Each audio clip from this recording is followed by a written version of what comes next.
Holcee and welcome back to my channel. So today I wanted to make a video telling you guys all of my tips for moving out. So basically this video is for people who are currently living with their parents and they want to move out but they're not quite sure where to start or what to do.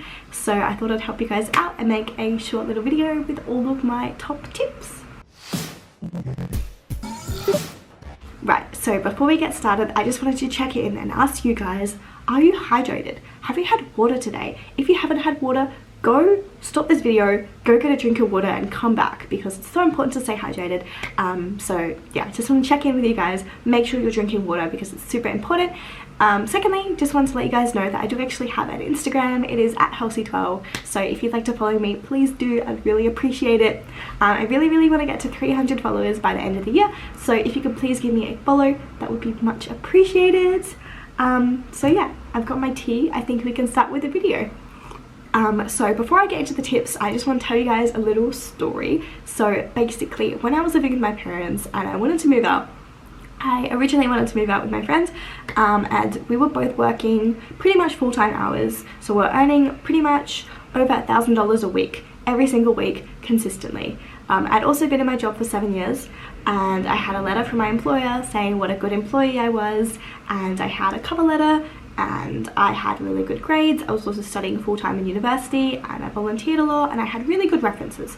So pretty much had a very solid application. I was a pretty good example of someone who I think would be a good tenant. I personally think I'm a good tenant. I'm very quiet, I'm very respectful, I'm very clean, I always pay my bills. I think I'm a good tenant.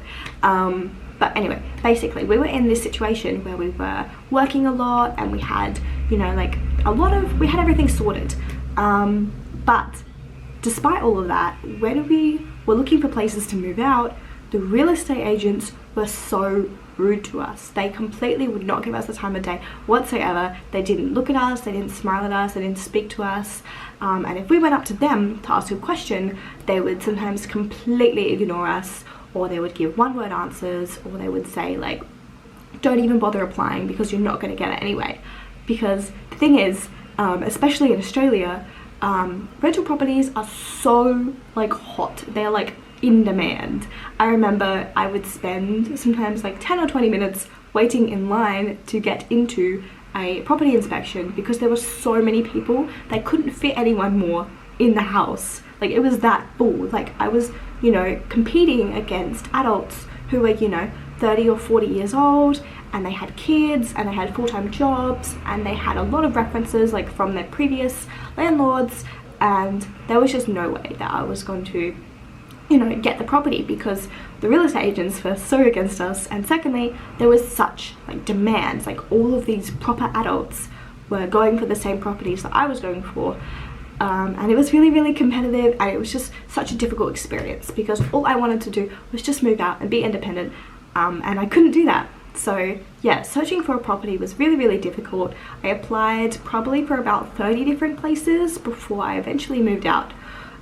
Which is really ridiculous, the fact that no one was accepting our application.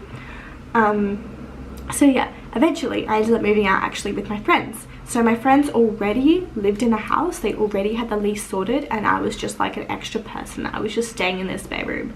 So that was the situation that I ended up doing because I just could not get a lease. It just tried everything, but I just could not get a lease. So yeah, basically the point of this story is just tell you guys that you can have the most perfect application but you still might not get accepted.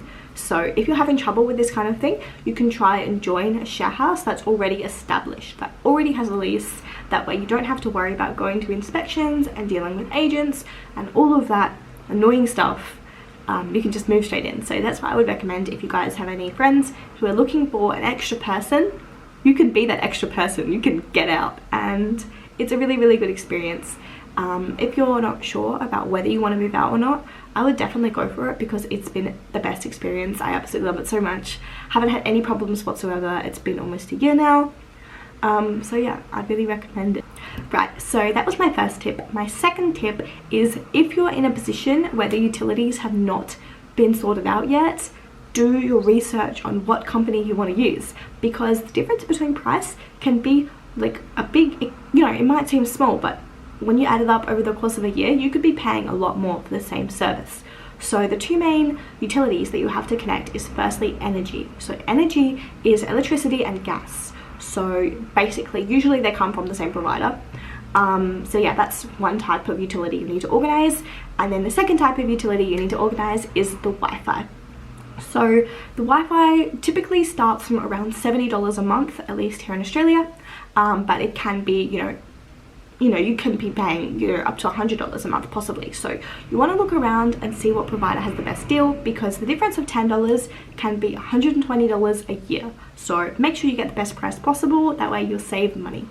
However, if you're moving into the established share house and they've been living there for quite a while already, they've probably already organized all of that stuff, so you don't need to worry about it, which is another advantage of moving out into a share house that's already set up. Tip number 3, declutter your stuff. When I moved out of my parents' house, I thought I did a pretty good job at decluttering. Like, I thought I didn't have very much stuff, but when I moved out, I realized I was wrong. I still had quite a lot of stuff. Which is really, really annoying when you're moving, because you've got to pack it all up, set it all up, get it from one place to the other, and you've got to like deal with all the storage issues, and it's just a big hassle. So if you are someone who has a lot of stuff, get rid of it. I'm sure a lot of it is unnecessary. Just declutter as much as you can, because it'll make the process so much easier. Like, I thought I decluttered, but I didn't do a good enough job because I still had so much stuff I was lugging around. And then basically I moved out from the share house with my friends, and then I moved out into another share house, so I had to move again to the place I am currently. And again, I thought I did a good job at decluttering between the houses, but I still have a lot of stuff. So just keep decluttering as much as you can. Try to reduce to the bare minimum, because it's going to make the process so much easier. Tip number 4 is to make an easy grocery list. So if you haven't heard of this before, that would make sense, because I actually just made it up. So basically, what an easy grocery list is for situations when you go to the shops and you need to buy groceries, but you're not quite sure what to buy. You don't know like what you need. You're like, I don't know what I want to cook. What do I do? And you end up coming away with just like some random stuff that you don't actually really need. So what an easy grocery list is it's a tool that makes your life a little bit easier when you come into this situation. So basically, an easy grocery list is just a list of all your essentials that you should have in your fridge or your pantry at all times. There are things that you can make a meal out of when you don't know what to cook. Like, these aren't specific ingredients for any kind of specific dishes. They're just things that are nice to have in your fridge or your pantry. So what you can do is, before you go grocery shopping, open up your fridge, see what you already have, and then try and build up this list. And of course you can add extra things, but like, I'll just read out my list for example. So I have peanut butter. This is a fantastic pantry staple, because when you don't know what to eat, you can just have peanut butter on toast. Like, it's an easy meal.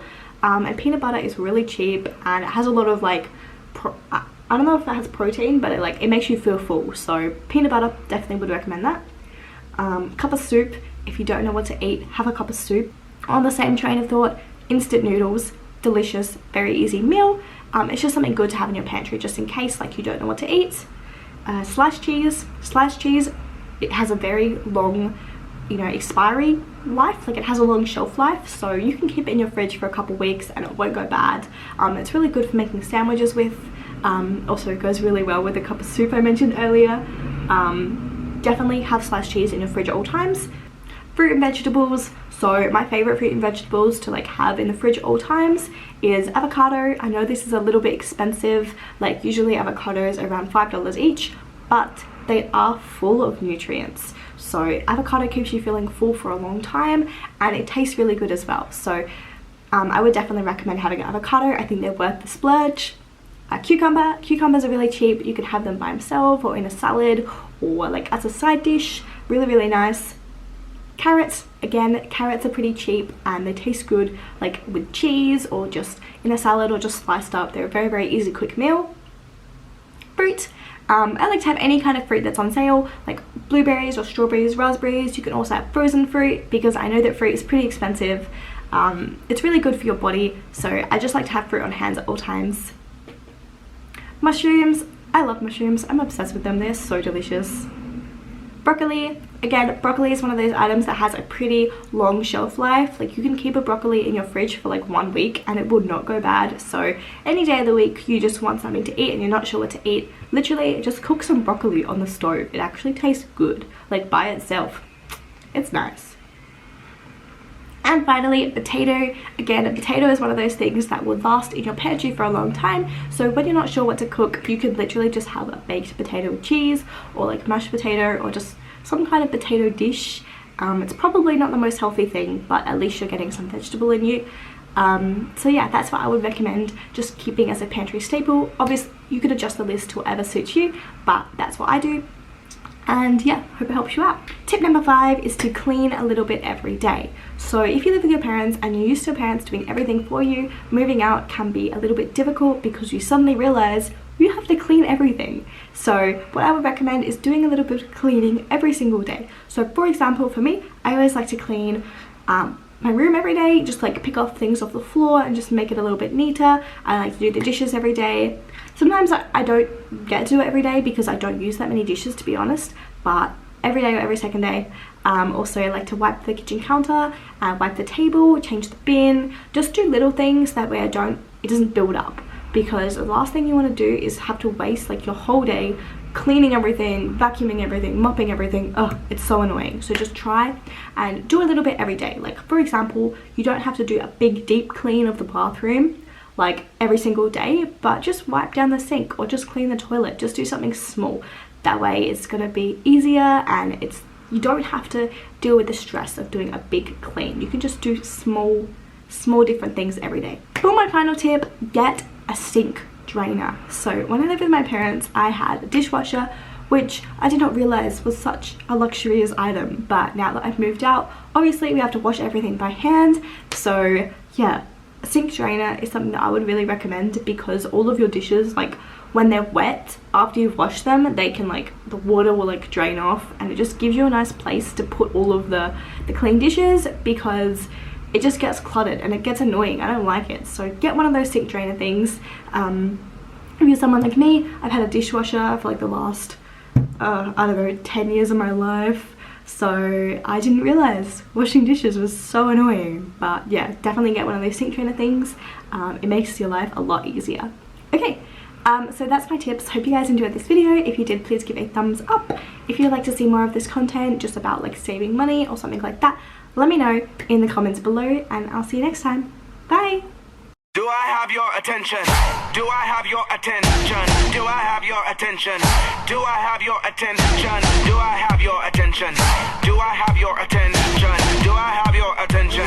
Do I have your attention? Is you taking notes? 3, 2, 1. We about to go off.